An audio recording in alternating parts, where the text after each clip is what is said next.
L'autonomie énergétique est un enjeu majeur pour la Nouvelle-Calédonie qui développe depuis plusieurs années les énergies renouvelables. Depuis 2016, le pays s'est engagé dans la transition énergétique. Qu'est-ce que cela recouvre exactement? Et quels sont les objectifs et les enjeux de cette transition? Elisabeth a rendez-vous au barrage de Yaté avec André Boulard, le directeur de l'Agence calédonienne de l'énergie. Bonjour André. Bonjour Elisabeth. Comment vas-tu? Ça va bien, je te remercie. Nous avons la chance aujourd'hui d'être sur le barrage de Yaté, au cœur de la région du Grand Sud, qui est très réputée notamment pour sa biodiversité unique au monde, sa terre rouge bien sûr, mais également ce lac de Yaté que les Calédoniens aiment beaucoup, qui fait désormais partie vraiment du paysage du Grand Sud. Alors c'est un lac qui fait 40 km², soit la superficie de Nouméa et sa périphérie. C'est énorme et il sert à alimenter le barrage de Yaté. Alors c'est effectivement une retenue d'eau qui représente 315 millions de mètres cubes pour un barrage de plus de 640 mètres de long, 60 mètres de hauteur, et qui permet d'alimenter une centrale électrique, donc une centrale hydroélectrique d'une puissance de 68 MW. Et cette énergie qui est produite, elle alimente aujourd'hui pour 90% de sa production la centrale électrique de l'usine de Doniambo, et pour les 10% restants, ce que l'on appelle la distribution publique, c'est-à-dire toute l'énergie, l'électricité qui est consommée par les usagers, que ce soit les particuliers, les entreprises ou les collectivités. Alors, le barrage de Yaté, c'est le premier ouvrage qui exploite une énergie renouvelable très présente en Nouvelle-Calédonie, l'eau, et ce depuis 60 ans. Depuis quelques années, on développe d'autres énergies renouvelables, à savoir l'énergie solaire et l'énergie éolienne. Et depuis 4 ans, on parle de transition énergétique. Alors, qu'est-ce que ça veut dire exactement, la transition énergétique? Alors, la transition énergétique recouvre tout un secteur qui gravite autour des énergies renouvelables et de la maîtrise de la consommation d'énergie. Le gouvernement a fait voter par le Congrès en juin 2016 un schéma pour la transition énergétique qui définit les enjeux donc, de cette politique publique en matière de transition énergétique et qui consiste à fixer des volumes de production en matière d'énergie renouvelable, des objectifs de maîtrise de la consommation d'énergie, mais également des objectifs de réduction de gaz à effet de serre, et tout cela à un horizon 2030. Comment s'organise cette transition énergétique pour la Nouvelle-Calédonie? Depuis le vote en 2016 du schéma de transition énergétique par le Congrès, le gouvernement s'est doté d'un outil au travers de l'Agence calédonienne de l'énergie, qui est un établissement public dont la mission est d'animer et de mettre en œuvre ce schéma de transition énergétique. Je le rappelle, le schéma de transition énergétique vise 3 principaux objectifs, donc développer les énergies renouvelables, maîtriser la consommation d'énergie et faire en sorte que nous réduisions autant que possible notre production de gaz à effet de serre. Donc aujourd'hui, nous avons commencé par la première étape qui est de développer les énergies renouvelables en Calédonie. Le gouvernement, depuis 2017, a agréé une vingtaine de fermes solaires pour une puissance installée de l'ordre de 110 MW et qui va permettre à la Nouvelle-Calédonie d'être autonome sur le plan de ce qu'on appelle la distribution publique. Mais maintenant, l'enjeu, il est double. Il faut à la fois sécuriser le réseau pour lui permettre d'insérer ces énergies renouvelables qui ont un caractère intermittent. Quand il y a beaucoup de soleil, ça produit énormément. Quand il n'y a pas de soleil, bien entendu, il n'y a pas d'énergie. Et le deuxième enjeu, bien entendu, au niveau de ces énergies renouvelables, c'est d'assurer la stabilité du réseau pour l'approvisionnement des centres métallurgiques. Troisième point très, très important qui est de faire en sorte que les usagers de l'énergie puissent faire évoluer leur comportement pour être beaucoup plus sobres et beaucoup plus efficients et responsables dans l'utilisation de ces énergies renouvelables. Alors là, tout le monde est concerné, que ce soit les collectivités, les entreprises et les particuliers, afin de les accompagner dans une démarche de sobriété et d'efficacité. Absolument, l'Agence calédonienne de l'énergie a mis en œuvre des dispositifs d'accompagnement qui sont adaptés à chaque type de consommateur d'énergie. Pour les collectivités, nous avons donc créé ce que l'on appelle des conseillers en énergie partagée qui sont en réseau sur toute la Grande Terre et également sur les îles. On travaille à le mettre en place sur la province des îles. Ces conseillers en énergie partagée sont là pour accompagner et conseiller toutes les collectivités qui veulent s'engager dans une démarche de transition énergétique. À côté de ça, pour le monde économique et les entreprises, nous avons mis en place un partenariat avec la Chambre de commerce et d'industrie au travers duquel nous avons créé ce qu'on appelle le parcours énergie. Ce parcours permet à toutes les entreprises qui, elles aussi, veulent s'engager dans une démarche de transition énergétique d'être accompagnées et conseillées pour devenir plus sobres, plus économes et donc faire des gains de productivité. Et enfin, pour les particuliers, tout un chacun peut venir sur le site internet de l'Agence calédonienne de l'énergie pour consulter le catalogue de ce qu'on appelle les éco-gestes. Il existe des dizaines de possibilités au quotidien de pouvoir faire en sorte d'être plus sobre et plus efficient dans sa consommation d'énergie. Accompagner les collectivités dans la transition énergétique, c'est le rôle du conseiller en énergie partagée. Direction la mairie de Koumak, où Céline Latu est en phase d'audit dans cette commune très en avance sur le sujet de la consommation d'énergie.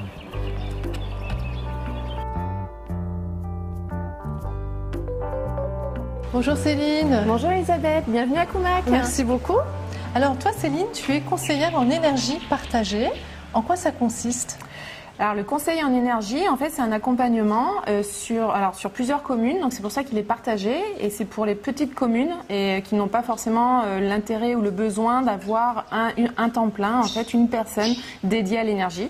Donc je suis partagée sur plusieurs communes. Alors combien de communes et lesquelles ? Alors je suis partagée sur 7 communes aujourd'hui. Alors il y a moi et d'autres collègues. Et du coup on est sur 7 communes, donc 3 dans le nord aujourd'hui et 4 dans le sud. Ici à Koumak, donc tu apportes ton expertise en matière de maîtrise de l'énergie pour accompagner la commune vers une transition énergétique. Tout à fait. En quoi ça consiste exactement ? Alors du coup, la mission, elle a débuté il y a 1 an et on a commencé effectivement à récupérer un peu des éléments qui nous permettent de faire justement cet audit et essentiellement sur les facturations. Donc on a récupéré toutes les factures qu'on intègre en fait dans un logiciel de suivi énergétique et qui va nous permettre en fait de sortir un peu les bâtiments énergivores, en fait ceux qui consomment le plus d'électricité, même de l'eau, parce qu'on traite plusieurs thématiques, l'électricité, les énergies, l'eau et aussi le carburant, les flottes véhicules. Donc la mairie de Koumak est un bâtiment relativement récent qui, dès sa construction, a pris déjà en compte des éléments bioclimatiques. Oui, effectivement, c'est un bâtiment récent et qui permet effectivement d'intégrer des éléments au niveau de la construction pour éviter la consommation d'énergie. C'est souvent la climatisation pour améliorer le confort. Et du coup, là, avant d'allumer la climatisation, on a réfléchi justement à essayer de faire de la ventilation naturelle, par exemple, avec des systèmes de jalousie qu'on peut retrouver dans chaque bureau. Je peux vous montrer. Du coup, là, on peut ouvrir tout simplement la fenêtre à 2 niveaux. Donc, ça permet de faire de la ventilation, mais peut-être aussi ça peut déranger avec les papiers qui s'envolent ou des choses comme ça. Donc là, du coup, on peut aussi ouvrir que en haut. Et en plus, c'est traversant. Et c'est traversant. Créer un petit courant d'air. Le but, c'est ça, c'est de vraiment faire quelque chose de traversant pour rafraîchir. Et on a aussi des casquettes. Donc, on a à l'extérieur, à tout niveau, en fait, qui fait de l'ombrage. Et aussi, tous les bureaux donnent sur un patio qui est végétalisé. Alors, c'est certes très agréable aussi visuellement, mais la végétalisation, ça apporte quand même de la fraîcheur. Ça garde cette fraîcheur, en fait, sur la journée. Et tout ça, ça permet d'allumer la climatisation plus tard dans le temps et sur une période un peu moins importante en fait. Alors c'est vrai qu'à Comac il fait très chaud, c'est d'ailleurs la région de la Nouvelle-Calédonie la plus ensoleillée. Tout à fait. Et c'est pour cette raison que la commune a donc décidé il y a 1 an et demi d'équiper toute la toiture de la mairie avec des panneaux solaires. Tout à fait. Aujourd'hui, il y a 80 panneaux en fait de 300 watts crête en fait qui permet aujourd'hui de couvrir les besoins d'énergie en fait de la commune et effectivement sur des périodes où il fait beaucoup d'ensoleillement en fait, qui fait beau soleil, on a même un surplus qui va être réintégré au réseau en fait du concessionnaire. Donc le bâtiment est totalement autonome. Tout à fait. C'est un investissement qui est extrêmement rentable, mais sur combien de temps ? En général, un projet comme ça, c'est souvent rentable sur 5-6 ans en fait. C'est vrai qu'aujourd'hui, on peut avoir des projets comme ici de 5-6 millions et avec une économie d'1 million par an, en fait, sur 5-6 ans, on a une enveloppe qui est complètement neutre en fait. Ah oui, donc c'est vraiment très intéressant. C'est très intéressant. Est-ce qu'il y a d'autres projets de photovoltaïque sur des bâtiments de la commune ? Oui, tout à fait. Et ces 3 bâtiments, donc c'est la maternelle, la chambre funéraire et la médiathèque. Et aujourd'hui, on espère que bientôt cette commune aura un maximum de bâtiments, avec de l'utilisation de l'énergie, mais renouvelable, quoi. C'est une commune qui est très en avance. Oui, tout à fait. À plusieurs niveaux, en lien avec l'environnement et la transition énergétique, ils sont vraiment très en avance. Alors toi, Céline, aujourd'hui, donc tu es à cette étape d'audit. On a vu ce qui avait été pris en compte déjà dans la construction du bâtiment. Mais qu'est-ce que tu as noté comme élément qu'il faudrait modifier, améliorer pour optimiser la consommation d'énergie dans ce bâtiment ? Alors c'est vrai que l'énergie renouvelable, c'est bien, mais il faut aussi penser à la sobriété.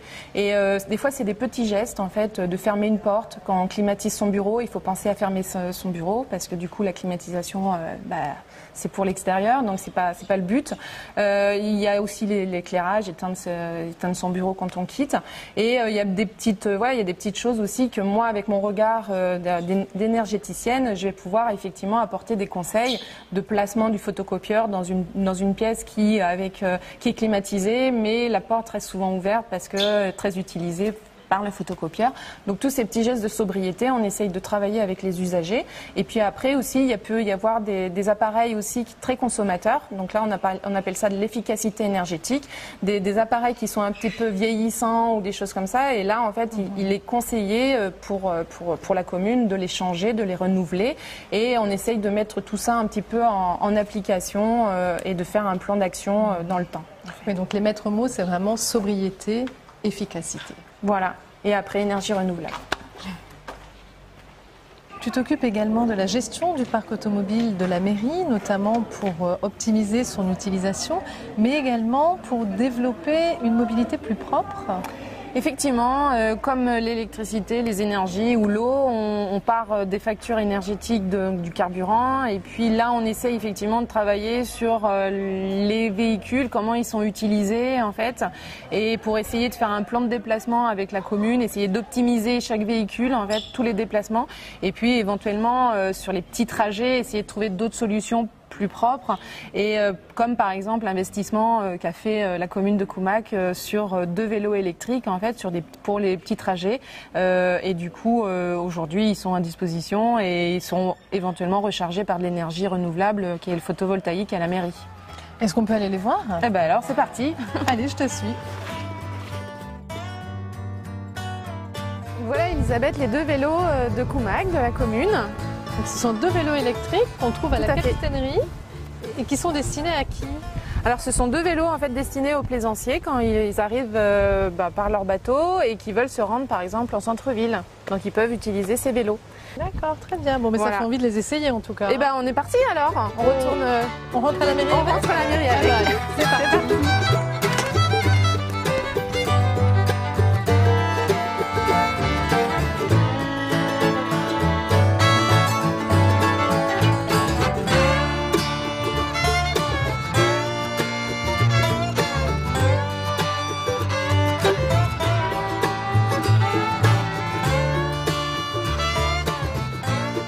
Comment réduire la consommation d'énergie au sein d'une usine de transformation agroalimentaire, justement très gourmande en énergie?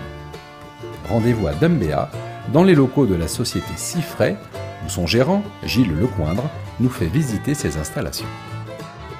Bonjour Gilles. Bonjour Elisabeth, bienvenue chez Cifray. Merci. Alors Cifray, c'est une industrie de transformation agroalimentaire. C'est ça, donc c'est une entreprise relativement citoyenne puisque vous êtes engagé à utiliser des produits locaux dès que vous le pouvez, mais vous avez également une démarche d'efficacité énergétique. En quoi ça consiste exactement dans votre entreprise? Oui, alors déjà une entreprise citoyenne parce qu'on essaie effectivement de prendre le maximum de produits en local. Je pense qu'on a chacun d'entre nous un rôle à jouer pour créer le maximum de valeur ajoutée sur le territoire. Et puis sur la partie énergétique, en fait, nous dès le départ, le projet de Cifray, ça a été vraiment de construire une usine qui soit le moins consommatrice d'énergie autant que possible. Vous voulez dire que dès la construction de votre bâtiment, vous avez pris en compte l'aspect énergétique? Oui, dès le démarrage. À la fois sur le positionnement de l'entreprise, sur par exemple des endroits où la lumière peut passer, alors que généralement sur des docks tels que les nôtres, c'est souvent très fermé. Tout ça pour effectivement faire des économies d'électricité et d'éclairage, etc. Et puis bon, parce que aussi c'est plus agréable, même à titre humain, d'avoir un éclairage naturel plutôt que des lumières artificielles. Voilà, donc à cela, bien évidemment, l'ensemble des machines sont de classe A. Ce qui nous permet d'avoir un bon rendement énergétique. Et puis, par exemple, sur la gestion de l'eau également, notre eau chaude provient en fait de la récupération de la chaleur que le froid peut nous apporter. Vous avez été accompagné dans cette démarche? Oui, on a fait un premier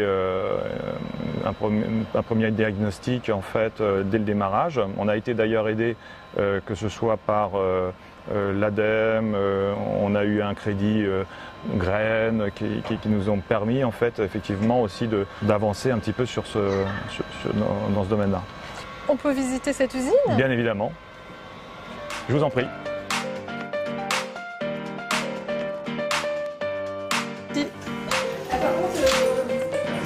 Il n'y a aucun microbe qui vienne dans cette usine. Chez Cifray, en fait, il y a plusieurs salles.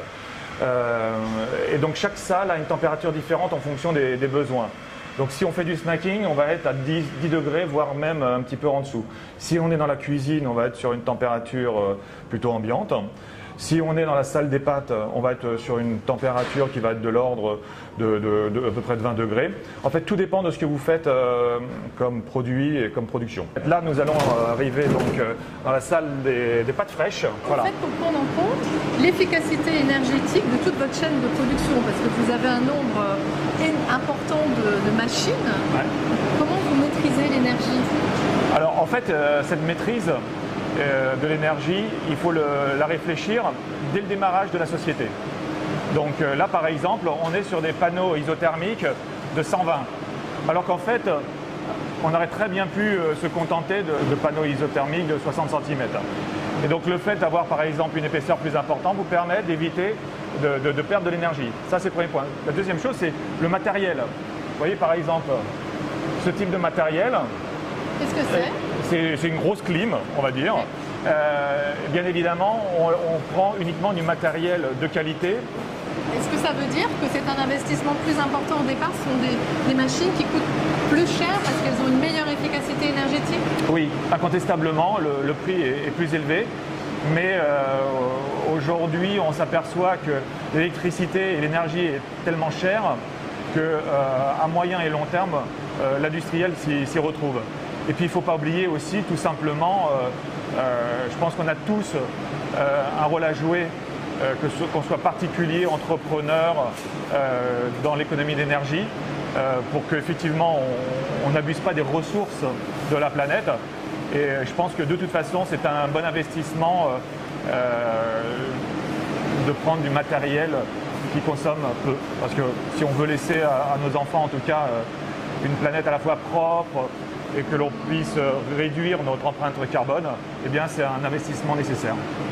Alors là, ça sonne, c'est-à-dire que le pain va sortir du four.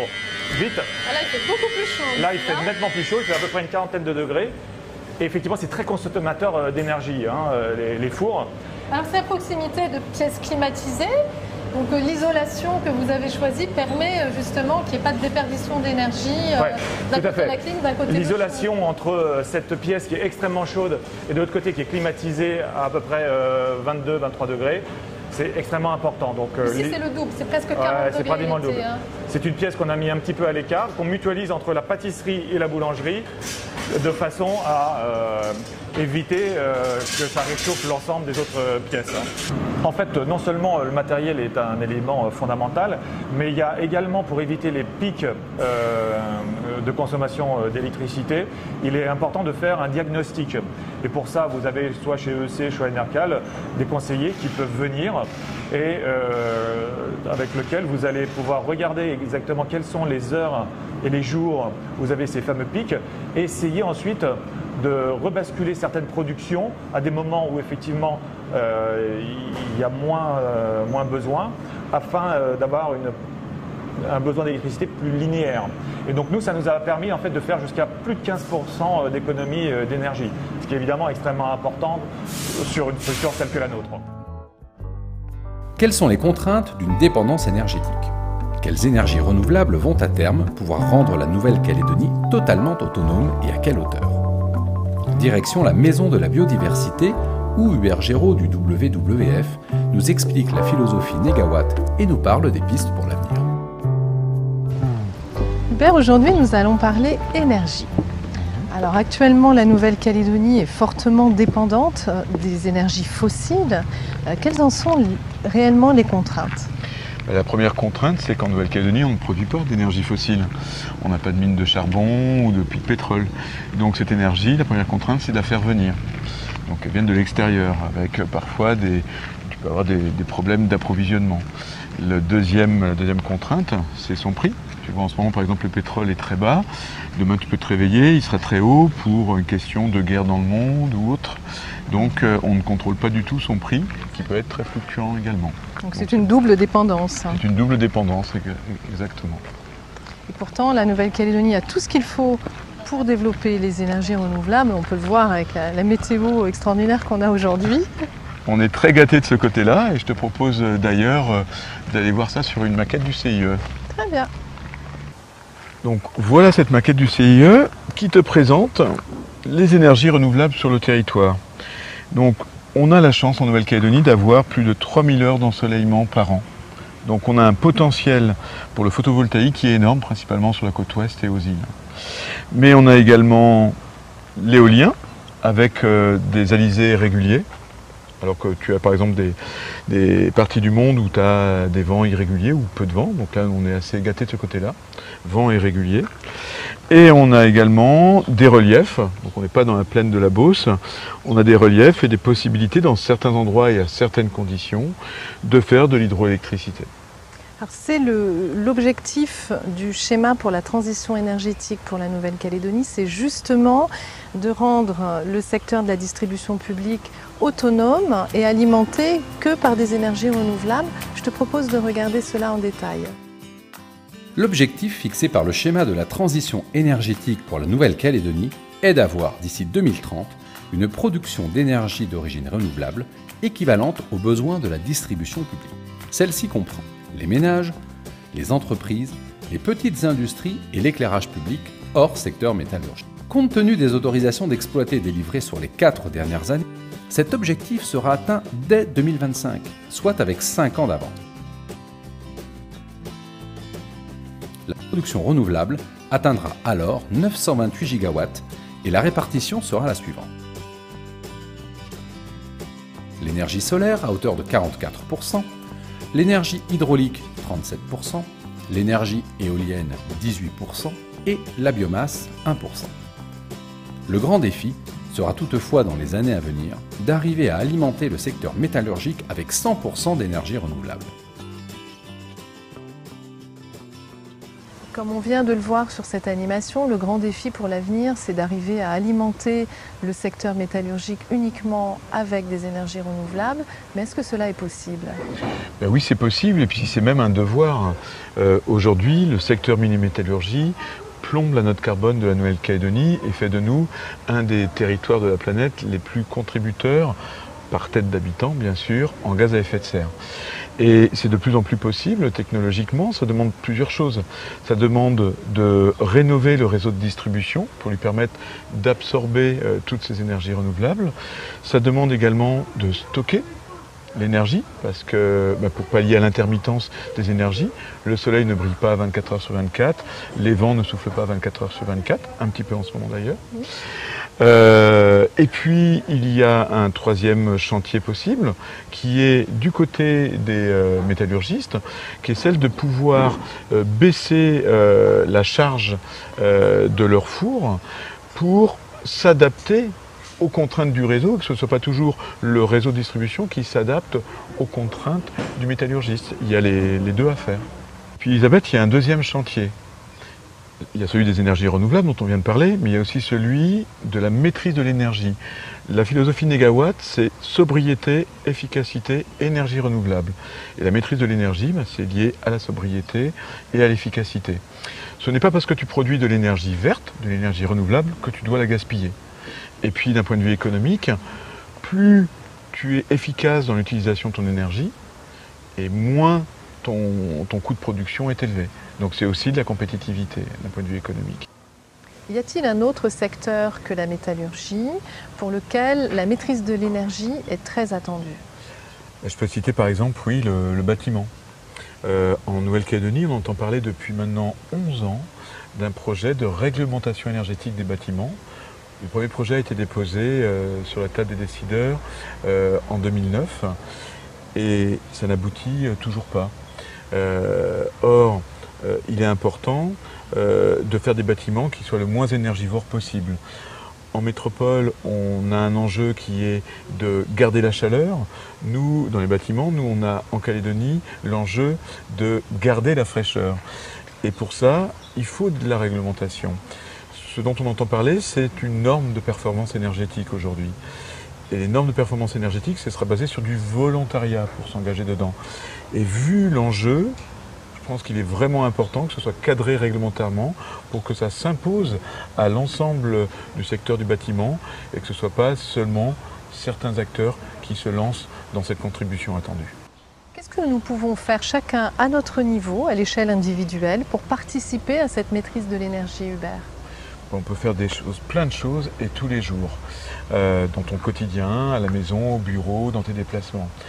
Une chose intéressante et qui est maintenant possible en Calédonie, on a une étiquette énergétique Nouvelle-Calédonie sur le matériel électroménager par exemple. Donc quand tu vas acheter un frigo, une machine à laver, etc., eh bien c'est important de se baser sur ce classement pour éviter des classes B, C, D qui sont très énergivores et sélectionner du A. Du A qui veut dire moins de consommation électrique. C'est plus cher à l'achat, mais tu t'y retrouves sur ta facture électrique. Tu peux également, en termes d'écomobilité, on a la chance d'avoir un site covoiturage.nc qui connecte des gens qui ont de la place dans leur voiture avec des gens qui n'ont pas de voiture et qui ont des trajets à faire. Tu peux également rejoindre, si ce n'est pas encore fait, l'association Droit au vélo qui se bat, qui se mobilise pour développer la place du vélo en ville. Voilà. Et Elisabeth, on ne va pas se quitter sans un petit cadeau que je tenais à te faire, en lien bien sûr avec le thème de l'émission. C'est un chargeur solaire. Et un chargeur solaire que tu vas pouvoir emmener sur le lagon. Je sais que tu adores faire de l'apnée dans le lagon. Ça va te permettre de recharger que ce soit une lampe ou ton téléphone pour rester en sécurité en lien avec tes amis. Oh, merci beaucoup, c'est un cadeau formidable et ça sera mon geste pour le caillou et je le mets tout de suite à charger. Merci beaucoup Hubert. Merci à toi.